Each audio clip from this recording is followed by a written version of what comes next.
not great. Last 3 games, pretty great. Has the defense been excellent? No, but he doesn't get to make the schedule. Oh, the opposing defense. Opposing defense. Yeah, his defense has been excellent, and the opposing defenses have been terrible. Yes. Yeah. Has Caleb officially arrived? Oh, you know he's arrived, KW. Here we go. And this is a little bittersweet for me, of course, because his arrival signifies the departure of my beloved Prince, the further departure. And so, Wilds, I have a question for you. We've said goodbye to the Prince several times. No, I understand, but this feels more symbolic. Number 1 pick, both my guys, both there were, Brood hasn't been a big fan of either one of them. All these things. You don't like the cut of his jib. He's improved. Hey, let me ask you a question, Wilds. What do you call the person next in line for the throne? What's the name for that person? The heir? No, but Jaden? No, the Prince is what I always thought it was. Oh, yeah, sorry. But it turns out, there could be multiple princes. There's only one crown prince. Oh, the crown. And the crown prince, Caleb. Oh, my! Oh, my! Oh, for the prince. But Caleb went to London and stole his lands and titles.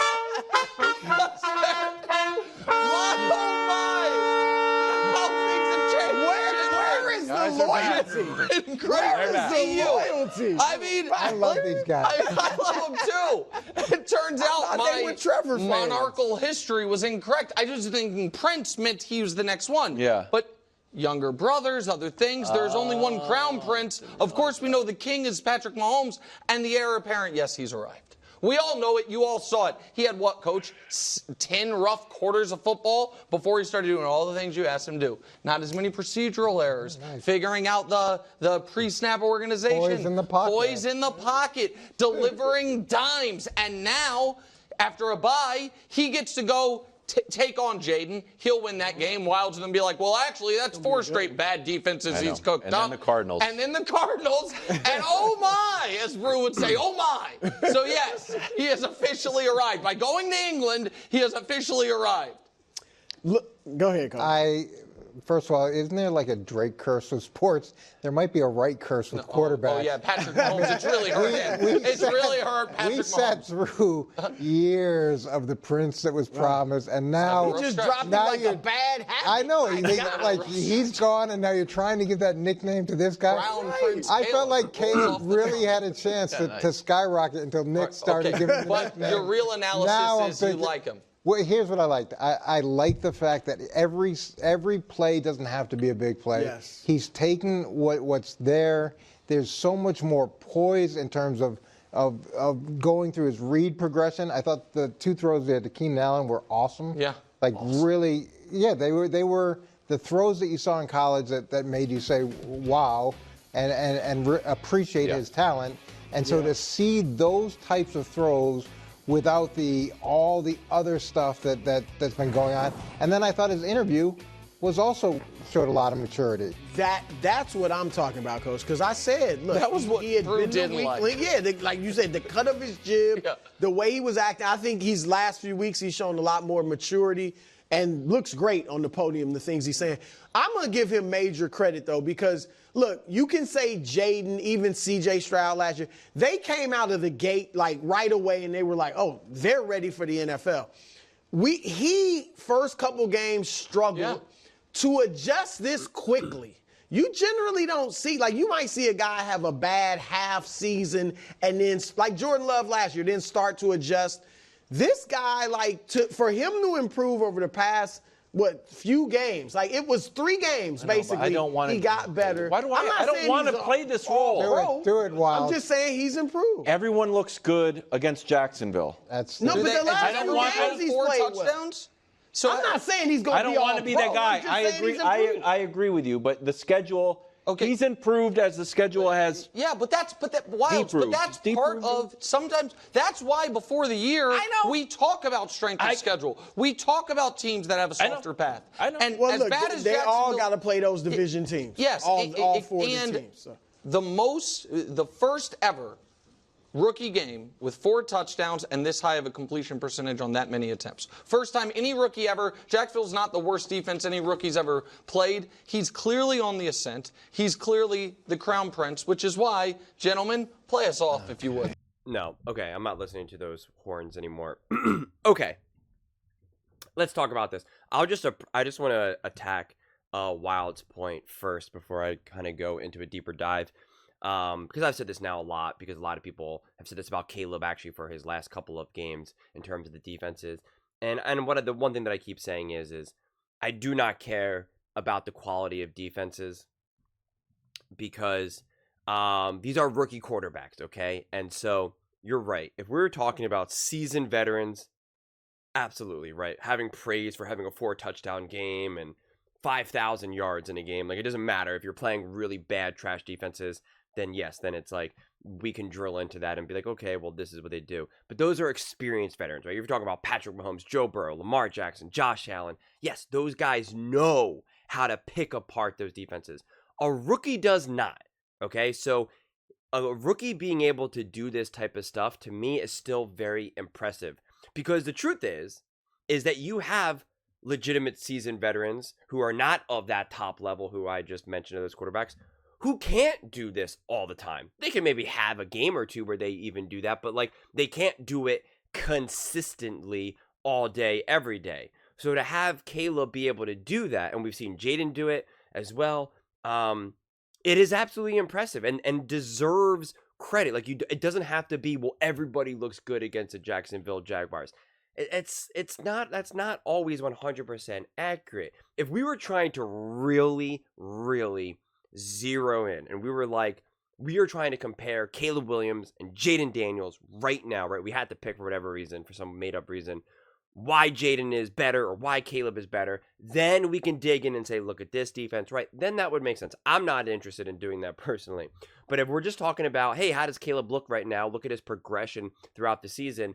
I'm not going to say, oh, well, look, these were bad defenses, and that's why he's looking good. No, that's just nonsense. Because like I said, there's plenty of quarterbacks who've played in the NFL, plenty of rookie quarterbacks who have entered the NFL who played bad defenses and didn't have great games. So I think Caleb absolutely deserves all the credit, and I don't think it needs to be explained away with any type of caveats of, oh, well, this was a bad defense. So that's becoming kind of like a pet peeve of mine. But like I said in my few other videos, specifically with the herd, about everything that Caleb is doing, honestly, and I totally agree with what Mangini was saying. I had also written that down. He's going through his progressions. He's getting the ball out quickly, right, under 2.5 seconds. But the biggest thing that I really loved is the game did not start off very well for the Bears.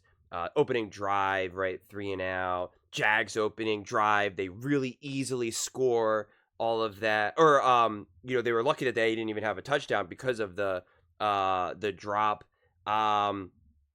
Right, Caleb was going 3 and out, having some issues, but then I see the first quarter timeout that Caleb makes, and I love that, right? I absolutely love that, because it shows that he's in charge now, right? He's showing this level of confidence. Like, again, Mangini was saying, "Oh, I need better, pre-snap procedurals and pocket presence and all of that, and all those things are so important." And to me, that's an extension of it all. To see him call timeout, to not be flustered, to not try to quickly rush, to not look to the sideline to bail him out. Like, he was in charge. He understood what was going on. He understood, all right, calm. And again, they still went 3 and out, so it ended up not really doing much. But it was still, because it's terrible to have to call a timeout, right? Like that early on in the game, first quarter.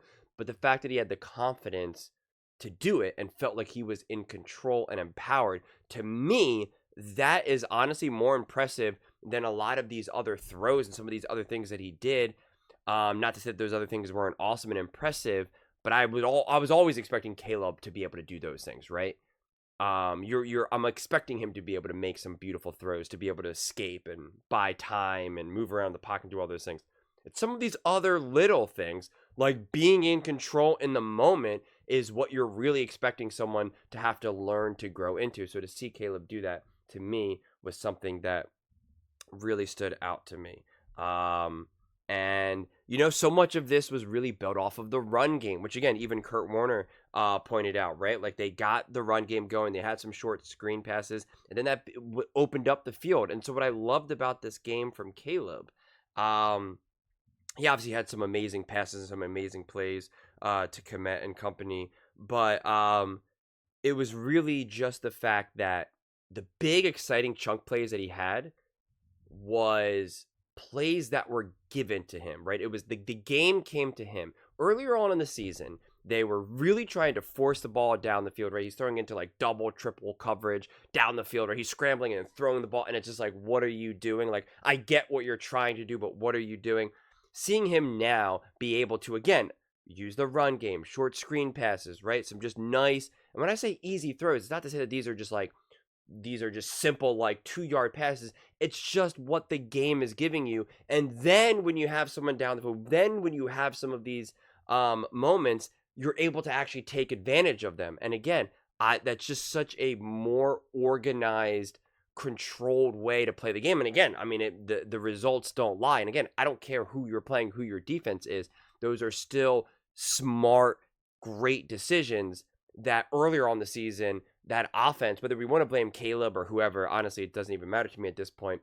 That's not what was unfolding. So you just see higher quality football being played all around, right? All around. So it's just been really awesome.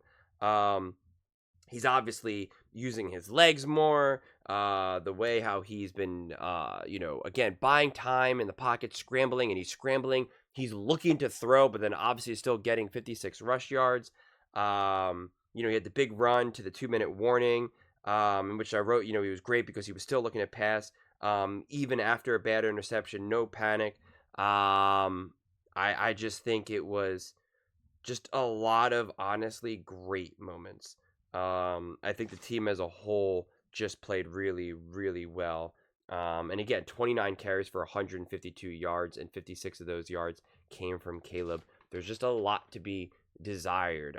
If you want to talk about the team, right, beating some of these bad teams, Panthers, Jaguars, and the Bears as a whole, right, if you're now just trying to evaluate who are the Bears, I think that's totally fair to look at the other team and say, look how bad this team is, right? Look how bad the Jags are. Look how bad the Panthers are. I think that's totally fair. And I do that all the time with all the teams, every single team.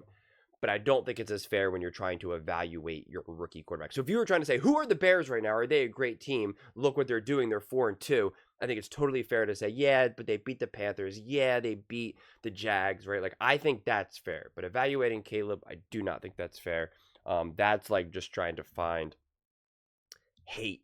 I don't want to say hate because Wild isn't hate, but that's fishing for criticism. And you can criticize things, right? We can still criticize some of the things that Caleb or any of these quarterbacks or any of these teams are doing. You don't have to fish for saying, well, this is they're playing bad teams. I just don't think that is really worthwhile personally. But I just think Caleb played such a great game.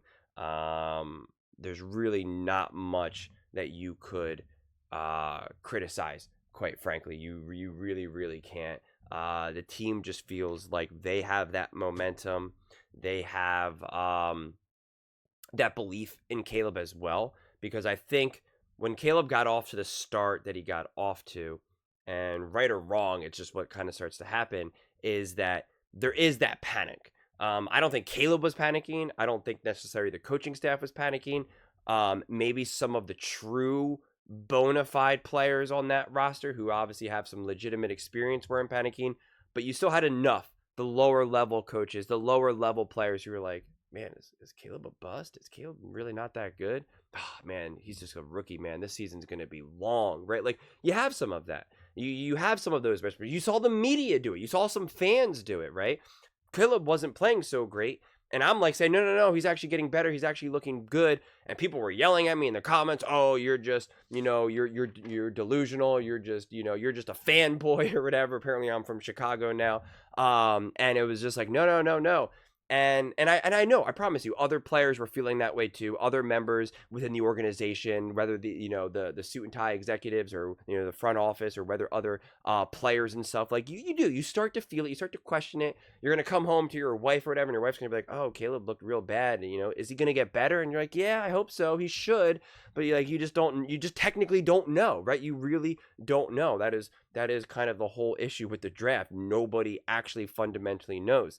What games like this do, even though they're bad teams, is you start to believe. You're like, that's the guy who we drafted. That's who we believe you can be. And Caleb needs it too. Caleb needs that reassurance, because even though I said earlier that Caleb, wasn't doubting it, the little doubts in your mind are still a little bit louder, right? A little bit louder than you would like them to be. I mean, we all have doubts in our life, no matter what it is, no matter how confident you are. And so some of those more negative thoughts were probably just getting a little bit louder, and you probably need more positive self-talk to be like, you got this, come on, you got this, come on, you got this. When now it's more of kind of like, yeah, of course I got this, right? It's just a different energy. It's just a different way to approach it. So I think building this momentum, building this confidence, and again, games like this also will connect the team.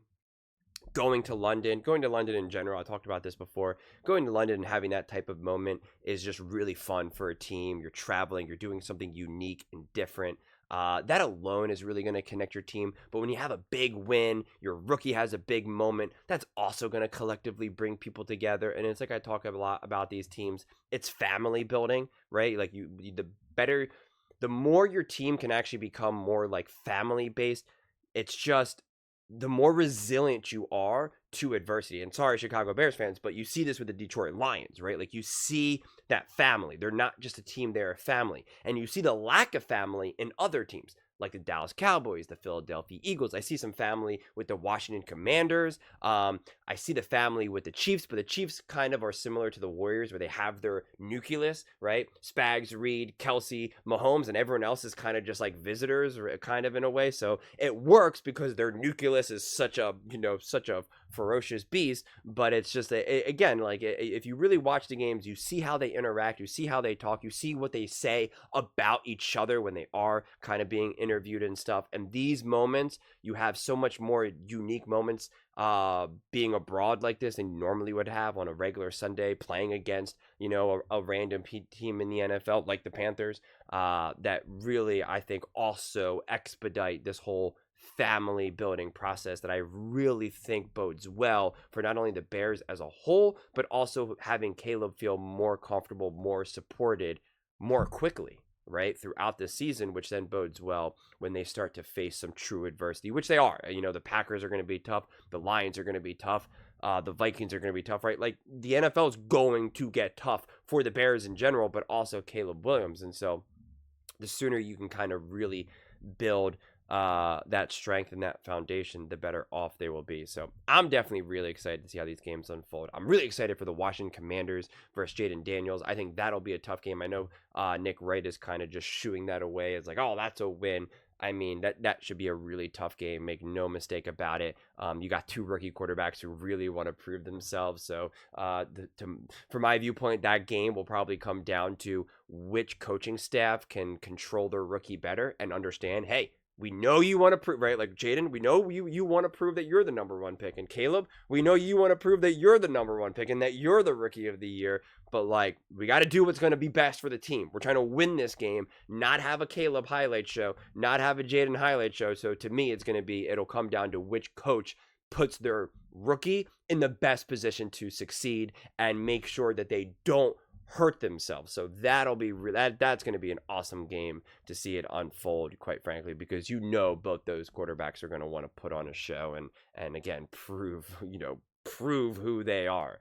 So that's going to be awesome. But those are just my thoughts. I'd absolutely love to hear yours. What do you guys all think? Do you think Caleb has officially arrived? Like I said before, it's his coming out party. Let me know in the comments below. I read every single comment, so whether you agree with me or disagree with me, either way, let's get in some discussions, let's get in some fights, but ultimately, let's just have some fun. And please do consider subscribing. We are building an amazing community here, and I'd absolutely love to see you part of it.